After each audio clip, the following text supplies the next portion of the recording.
सड़क जब खामोश हो जाए तो सत्ता आवारा हो जाती है। आज सत्ता आवारा है, इस सड़क को खामोश नहीं होने दिया माननीय काशीराम साहब ने। अभी जो आपने किया कि क्या इस तरह से ये परिवर्तन होगा, तो निश्चित रूप से मैं चाहता हूं ऐसा होगा, क्योंकि आने वाले वक्त में ये लोग बहुत घबराए हुए हैं। ये ऐसी ही आंदोलनों से जागृति आएगी, चाहे वो इमरजेंसी का दौर हो, चाहे आजादी का दौर हो, चाहे उससे पहले का दौर हो, सदैव ऐसा हुआ है और ऐसा होता रहेगा। तो क्या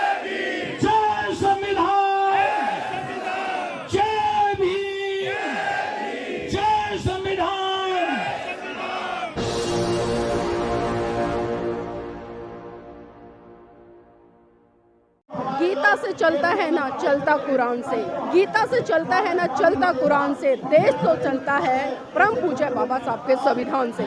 नमस्कार, आप देख रहे हैं एनबी न्यूज़ 24/7 नीलम बोध के साथ। और साथियों, आज हम दिल्ली के जंतर मंतर पर जिस तरह से आप देख पा रहे होंगे कि जो राष्ट्रीय बौद्ध महासभा है उसकी तरफ से एक विशाल धरने का आयोजन यहाँ पर किया गया।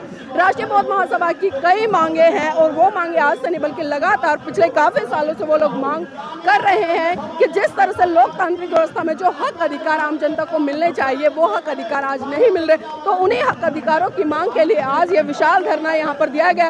और तमाम देश के कोने कोने से यहाँ पर राष्ट्रीय बौद्ध महासभा के समर्थक में जो लोग हैं, पदाधिकारी हैं, वो यहाँ पर पहुंचे और भी बहुत सारे लोग हैं। तो आइए एक बार उनसे जुड़ने का प्रयास करेंगे। तो आप देख सकते हैं कि आज जिस तरह से भारत देश संविधान दिवस के रूप में सेलिब्रेट कर रहा है, वहीं पर हाथ में संविधान की पुस्तक है, टोपी है, नीचे से लेकर ऊपर तक नीला का नीला। आपका नाम क्या है? नरेंद्र गौतम।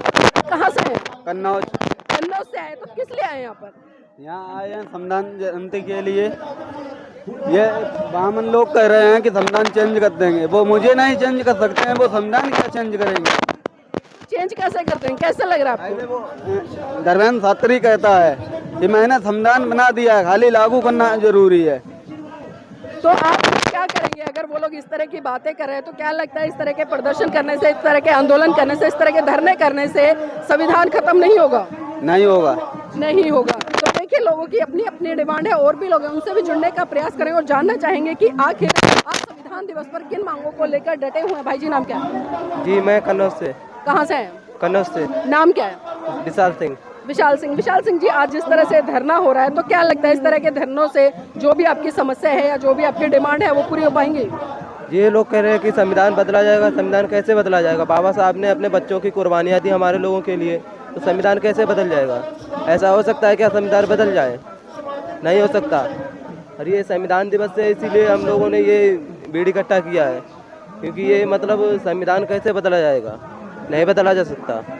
लेकिन लगातार सरकार तो काम कर रही है उस पर। आप कह रहे हो कि संविधान नहीं बदला जा सकता, संविधान के अंदर तो एक एक करके आर्टिकल को खत्म किया जा रहा है। आप कह रहे हो कि संविधान नहीं बदला जा सकता। जब इंसान हमें ही नहीं बदल सकता, संविधान कैसे बदला जाएगा? नहीं बदल सकता। तो देखिए, लोग कह रहे हैं कि संविधान नहीं बदला जा सकता। यहाँ पर बालाग्राम बोध जी भी हैं, वो भी पहुंचे, उनसे भी जुड़ने का प्रयास करेंगे। बालाग्राम जी, आज जिस तरह से देख रहे हैं पूरा भारत देश संविधान दिवस के रूप में सेलिब्रेट करा, लेकिन कहीं ना कहीं हम देख रहे हैं कि आज देश के तमाम कोने में जो हक अधिकार है लोकतांत्रिक देश में, उनके लिए लड़ाई लड़। तो क्या लग रहा है जिस तरह से मनुवादी व्यवस्था आज स्थापित है, ऐसे में लोकतंत्र में संविधान को सुरक्षित रखना पॉसिबल हो पाएगा या नहीं? देखिए, इस बारे में हमारे संगठन के साथी हैं, वो अपना विचार रखेंगे। संगठन के तो साथी, चलिए उन्हीं से जुड़ लेते हैं। जानना चाहूँगा, जिस तरह से भारत देश में संविधान दिवस के रूप में सेलिब्रेशन हो रहा है, तमाम संगठन अपने अपने तरीके से कार्यक्रम आयोजित करें, लेकिन वहीं हम देखें सत्ता पर बैठे हुए लोग लगातार संविधान के तहत जितने भी हक अधिकार दे, चाहे हम उसमें आरक्षण की बात करें, एजुकेशन की बात करें या जो रोजगार है उसकी बात करें, धीरे धीरे एक एक को खत्म किया जा रहा है। तो क्या लगता है इस तरह के आंदोलन करने से, इस तरह के कार्यक्रम का आयोजन करने से संविधान को सुरक्षित किया जा सकता है? सुरक्षित, लेकिन ये है कि एक दिन बाद में इंकलाब आएगा, परिवर्तन आएगा। और ये कार्यक्रम ही आज ये लोग घबराए हुए हैं, पूरे देश के अंदर सारी तंजीमें घबराई हुई हैं, और आज तो कल नहीं तो परसों जरूर। और ये परिवर्तन की ही देन है। और ये सारा आज पिछले 60-70 साल में जो संविधान की वजह से हमको अधिकार मिले, महिलाओं को, पुरुषों को और हम लोगों को, कमजोरों को, SC ST OBC माइनॉरिटी जो कमजोर तबके के लोग हैं यहाँ पर, उनको जो अधिकार मिले हैं, आज ये उसी की देन है। पूरे देश में खलबली मची हुई है और ये लोग डरे हुए हैं बहुत अच्छे तरीके से। और ये ऐसे होते रहने रहनी चाहिए। और ये जागरूकता का मैसेज है। मैं चाहता हूँ ऐसे अभी ये 2014 के बाद जो सरकार आई है तब से जंतर मंत्र जो बंद कर दिया गया। उससे पहले वहाँ पूरा प्रोग्राम होता था और लोग कहीं पर अपना प्रोग्राम करते थे। आज ये पूरी तरीके से बंद करने की साजिश में है। तो ये होते रहने चाहिए, होने और होंगे और हम ये पूरी तरीके से करने के लिए तैयार हैं। तो क्या लगता है जिस तरह से सरकार तमाम बड़े बड़े वादे करती है, रोजगार की बात करें, एजुकेशन की बात करें, स्वास्थ्य की बात करें, वो कह रहे हैं कि लोकतांत्रिक देश में संविधान के तहत हम सारे हक अधिकार दे, लेकिन वही आप जैसे लोग आंदोलन करते हैं, तो क्या दोहरी मानसिकता सरकार की है या आप लोगों की है? हाँ, आपने बहुत सही सवाल किया है।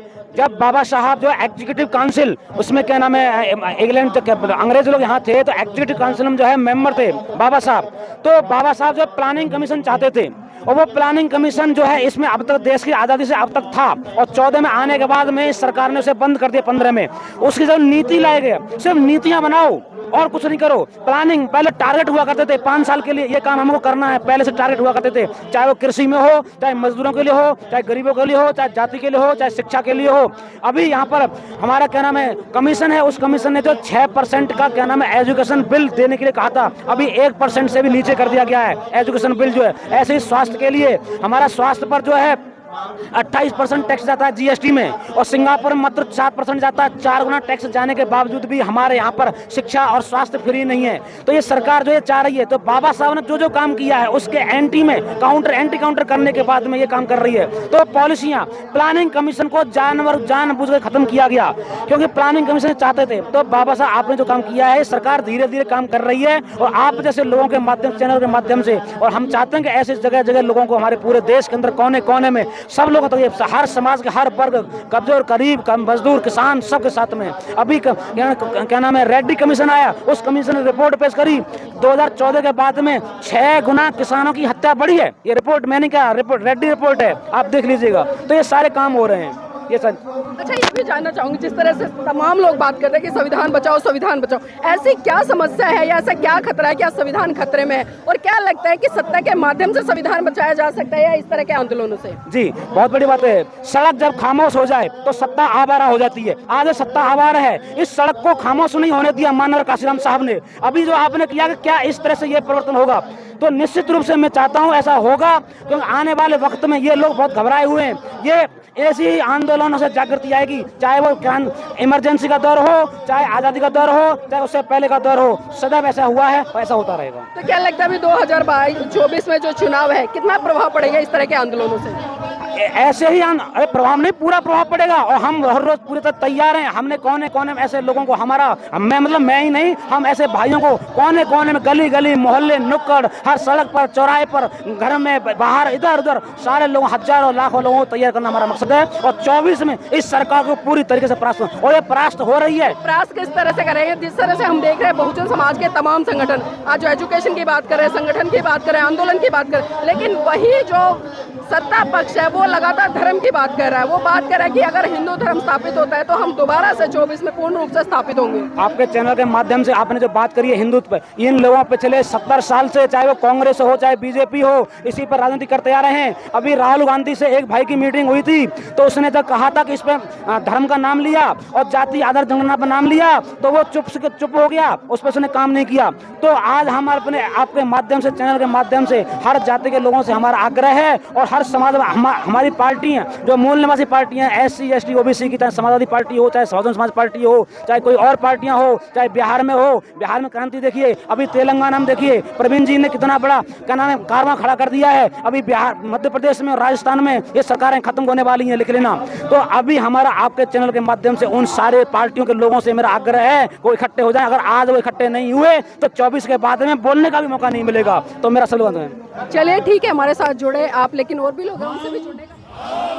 भारत के लोग भारत को एक संपूर्ण प्रभुत्व संपन्न समाजवादी पंथ निरपेक्ष लोकतंत्रात्मक गणराज्य बनाने के लिए तथा उसके समस्त नागरिकों को सामाजिक, आर्थिक और राजनीतिक न्याय, विचार अभिव्यक्ति, विश्वास, धर्म और उपासना की स्वतंत्रता, प्रतिष्ठा और अवसर की समानता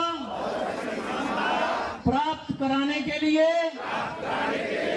तथा उन सब में व्यक्ति की गरिमा और राष्ट्र की एकता और अखंडता सुनिश्चित कराने वाली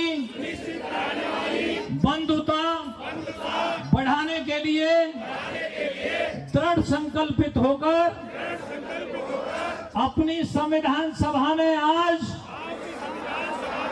26 नवंबर सन 1949 को एतद द्वारा इस संविधान को अंगीकृत, अधिनियमित और आत्मसमर्पित करते हैं।